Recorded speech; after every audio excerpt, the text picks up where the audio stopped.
Sini saya akan menjelaskan tentang memandikan jenazah. Pertama, saya akan membacakan niat memandikan jenazah laki-laki, yaitu nawaitu gusla adaan hazal maiti lillahi ta'ala. Kalau memandikan jenazah perempuan, yaitu nawaitu gusla adaan hazihil maitati lillahi ta'ala. Tata cara memandikan jenazah: yang pertama, letakkan jenazah dengan kepala yang tinggi di tempat yang disediakan. Lalu ambil kain putih dari jenazah dan ganti dengan kain basah agar auratnya tidak terlihat. Bersihkan kotoran jenazah baik yang keluar dari depan maupun dari belakang. Kemudian siram dengan air yang bersih sambil berniat sesuai jenis kelamin jenazah. Membaca niat memandikan jenazah laki-laki ataupun perempuan. Setelah membacakan niat, miringkan jenazah ke kanan, basuh bagian lambung kirinya sebelah belakang. Setelah itu siram dengan air bersih dari kepala hingga ujung kaki dan siram lagi bagian dengan air kapur barus. Jenazah kemudian dihudukan seperti orang yang berhudu sebelum sholat. Perlakukan jenazah dengan lembut saat membalikkan dan menggosokkan tubuhnya. Jika keluar dari jenazah itu najis setelah dimandikan dan mengenai badannya, wajib dibuang dan dimandikan lagi. Jika keluar najis setelah di atas kafan, tidak perlu diulang mandinya, cukup hanya dengan membuang najis tersebut. Bagi jenazah wanita, sanggul rambutnya harus dilepas dan dibiarkan terurai ke belakang. Setelah disiram dan dibersihkan, lalu dikeringkan dengan handuk yang kering. Selesai memandikan jenazah, berikan wangi-wangian yang tidak mengandung alkohol sebelum dikafani, biasanya menggunakan air kapur barus. Di sini saya akan menjelaskan cara mengkafani jenazah. Mengkafani jenazah laki-laki maupun perempuan itu berbeda. Di sini saya akan menjelaskan tentang mengkafani jenazah perempuan karena saya sendiri perempuan.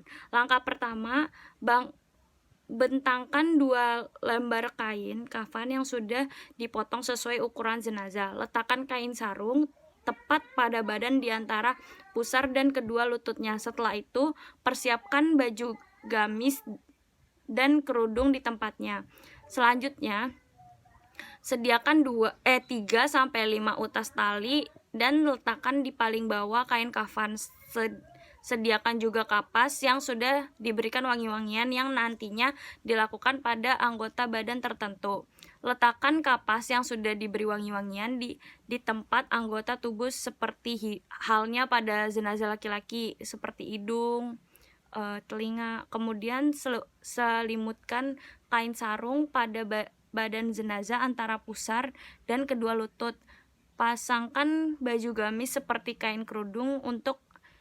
Untuk yang rambutnya panjang, bisa dikepang menjadi 2 atau 3, diletakkan di atas baju gamis di bagian dada.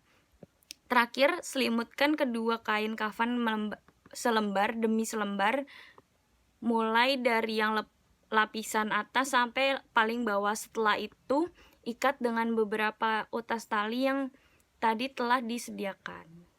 Seperti itu. Di sini sholat jenazah juga terbagi menjadi 2, yaitu sholat jenazah perempuan maupun laki-laki. Di sini saya akan mempraktekkan sholat jenazah perempuan yang berniatkan dengan usolli ala hazil maitati arba'a takbirati fardu kifayati imaman makmuman lillahi ta'ala. Jika mayit perempuan, maka kita sholatkan di bagian perutnya.